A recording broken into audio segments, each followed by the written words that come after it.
Good morning. I'd like to welcome you to the Marshall County Board of Supervisors. Our meeting in regular session at 9 a.m. on the September 20th, 2016, with all three members present in the courthouse meeting room number 2, northeast corner, 3rd floor. I'd ask you now to please rise and join me in the Pledge of Allegiance. I pledge allegiance to the flag of the United States of America and to the republic for which it stands, one nation, under God, indivisible, with liberty and justice for all. Thank you. Just our normal notice to the public. The Board of Supervisors welcomes comments from the public during the time allowed for discussion.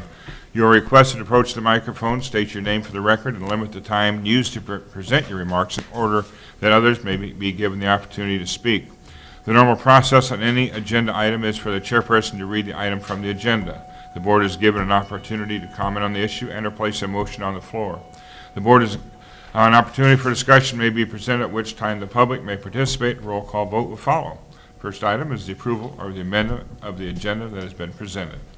Mr. Chairman, I move that we approve the agenda as printed.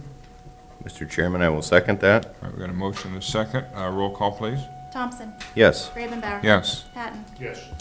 Moving on to the consent agenda. First item, or item number 2, approve the minutes from regular session of September 6, 2016. Number 3, file clerk of district court report from 8/16. General supplemental fund 10% surcharge of $860.70. Item 4, approve the fiscal year 2016 annual urban renewal report. Item number 5, accept annual manure management plan update from Lincoln Feeders, ID number 58283. Manure management plan update has been received and placed on file. There were no changes to their manure management plan. Item number 6, approve mobile band shell rental agreement from the Central Iowa Fair, and they have submitted a rental agreement for the mobile band shell to be placed at the Central Iowa Fairgrounds from Wednesday, July 12th through Sunday, July 16th, 2017 for the Central Iowa Fair. And item 7, approve the claims as audited and authorize the county auditor and recorder to issue payment of same. The listing of claims paid at this meeting will be included with all claims paid for the month of September. The September list of claims will be a part of the first meeting in October. And I'd entertain a motion on our consent agenda. As usual, the Central Iowa Fair is First- Johnny on the spot, first yeah, one to they're- get They're in. raring to go. They're always preparing almost a year ahead of time. Mr. Chairman, I will motion that we approve the consent agenda as printed above. Mr. Chairman, I approve that, Got or it. second that. We got a motion and a second. Any discussion? Hearing none, roll call, please. Thompson. Yes. Ravenbauer. Yes. Patton. Yes. All right, item number 8, approve personnel action, a hire of Emily Herring for the Conservation Department as a naturalist, rate of pay $17.30 per hour, effective September 21, 2016. And I entertain a motion. Mr. Chairman, I motion that we approve this personnel action. Mr. Chairman, I second that. All right, we got a motion and a second. Any discussion? Just a couple comments. We did discuss this during our budget meetings when we were going through them way last December.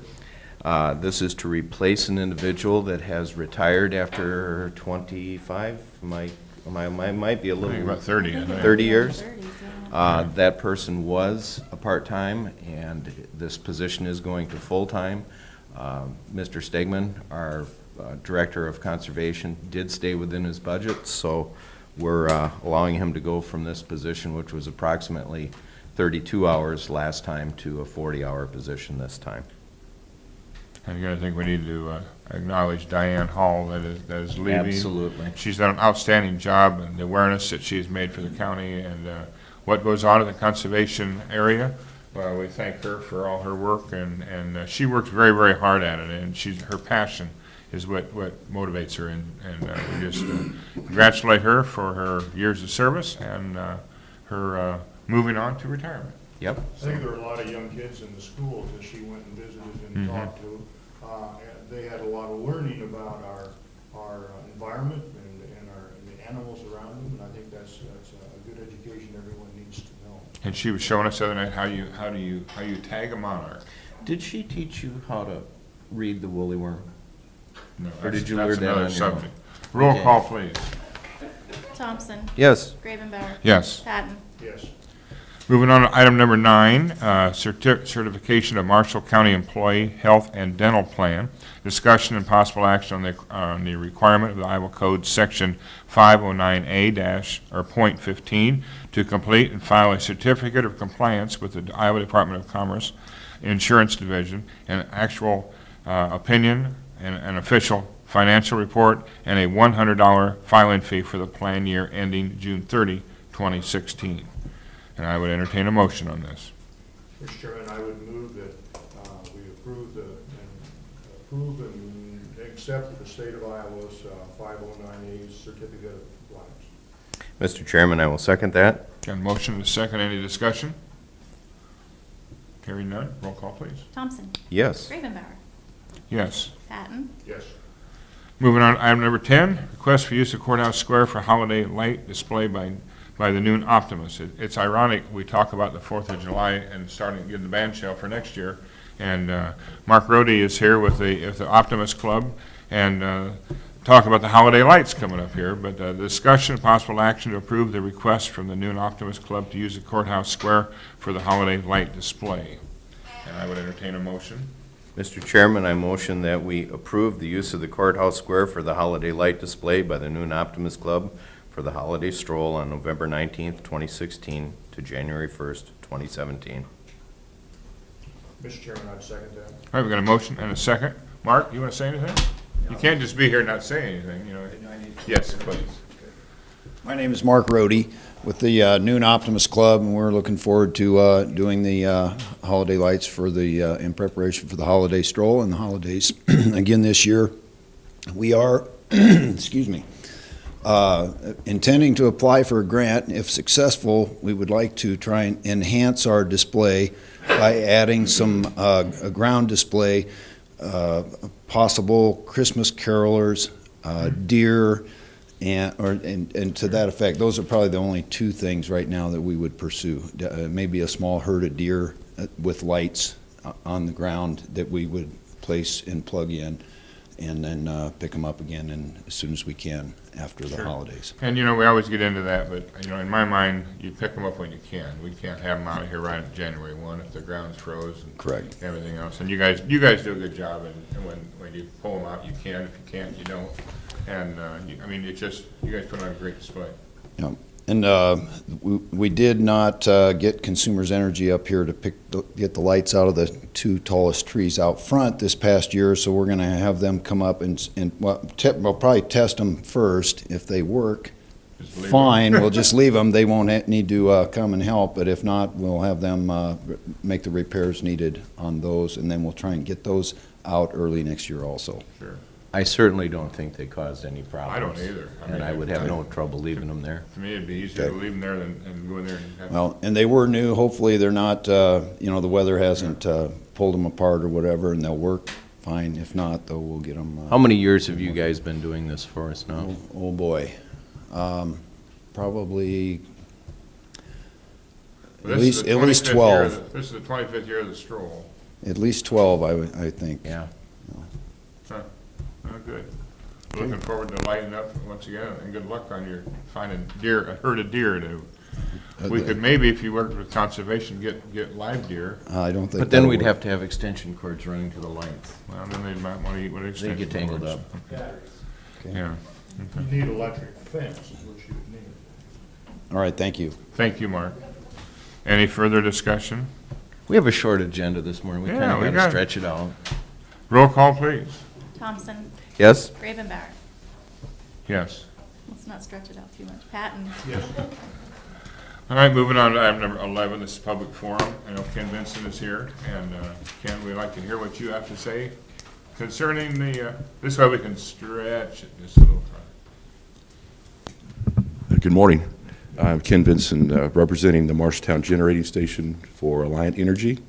I have just a few comments here, bring you up to date on what's going on out there and the status of it. But the first thing I really want to mention is that the safety record is just phenomenal. They've worked over 1.5 million labor hours without a lost time accident, and when you have over 1,000 people, craft positions, on the site, it's pretty amazing that you can do that. And they're also probably close to 1 million hours without even a recordable, which means a doctor case or something that you had to go see a doctor or stitches or something like that. So their safety record is really, really very good, and that keeps everything pretty close to on schedule. Like I said, there are probably approximately 1,000 craft workers on site, and they are working Saturdays, some of them, and then some of them are actually coming in on Sunday. Just depends upon what the work is and what the needs of the job are at the time. Some of the work that's going on, the electrical company is putting together the all electrical system inside, running cable, conduit, cable trays. It's just amazing how many thousands and thousands of feet of cable and conduit are actually being installed in there. The piping to the steam, the water, gas, everything is going forward with piping. Again, thousands and thousands of feet of piping involved in that. The south side of the building, that's where the 2 stacks are, and it's nearly enclosed. There's just a small piece up at the, I'd call it the southeast corner, that they continue to put the siding and the insulation on it. So in regards to that, pretty much all the siding is in place, the roofing and insulation. That part of the project is nearing completion. Isn't done yet, but it is nearing completion. You might notice if you look out on the skyline that the large cranes are all gone. So they've demobilized. The need for those cranes is not there anymore. They have some small cranes that's helping with the siding and some other things on top of the roof. But the large cranes have been demobilized from the site. Work is taking place in the control room and administrative offices. They're putting together all of the consoles, the electrical system that will actually run the facility, and that's taking place now. You might notice also, well, I'm sure you can't because I don't have any aerial photos for you this morning, but used to be when I'd show you aerial photos, it'd be all this material and equipment that would be outside within the fence, but outside of the actual plant. Most of that's gone because now it's inside. They've installed most of the material. There's an elevator that's being installed. That is going on right now. I was able to get some photos of that yesterday. And the commissioning of the equipment and the processes is going on. As a process, as a piece of equipment is installed, then they have a commissioning process where they test it, make sure it's going to operate properly, and that process is going.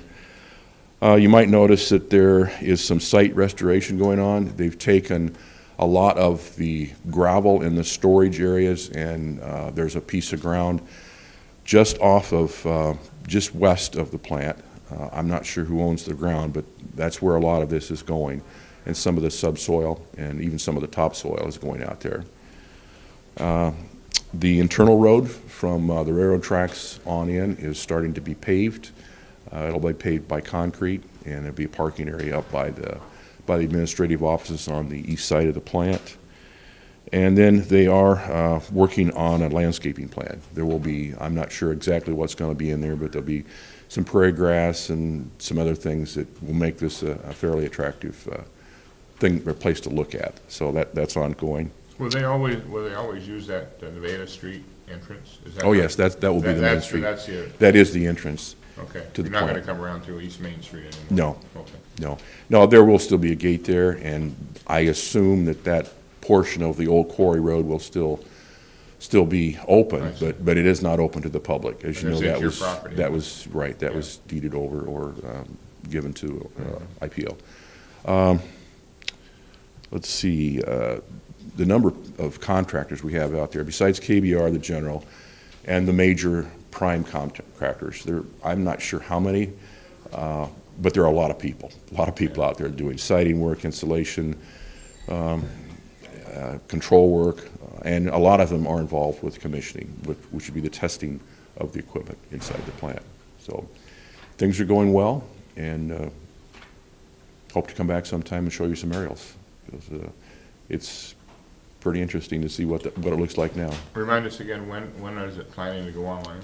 It's scheduled for April of next year to be substantial completion. And We've been hopefully- watching the siding go up out there at Mike's. Oh, You know, okay. and like I said, that just that one of those sections is all they got left. Just That a one little tiny that one of piece. those sections where we're looking at, It's probably a big section when you get real close to it, Yeah. but it's, Yeah. and It we is just kind of watched it fairly large. put together. And then there is insulation and so forth that will be done on the bottom half of those I stacks. see. So it's getting close. Well, thank you. This has been a huge economic development boon to central Iowa. Thank you. Thanks, Kim. All right, anybody, anything else? As our open, public forum continues. I'd just like to make one comment to Lucas and Bo and our buildings and grounds that, speaking of site restoration, we're done with the tuck pointing. They've finished up with the landscaping around where the tuck pointing was done, and it looks great. The stuff you've done out in front of the courthouse, I think the buildings and grounds are the finest they've looked in the 6 years I've been here. Thank you. And let's just say a little prayer that this weekend is dry, so we don't tear up all that beautiful grass that we got out in Yep. front. There are two stones on the front here that have been, are not quite in yet. The big They've been whoppers. cut wrong 3 times All now, But it right. looks good. so, yeah. If nothing else for public forum, our next item is adjournment. The next regular session is scheduled for October 4th at 2016 at 9 a.m. All business to be acted upon at that session should be submitted to the county auditor and recorder's office or the board of supervisors office by Thursday, September 29th, 2016 at 1 p.m. There will be no further business to come before the board. We are adjourned at 9:16. Thank you.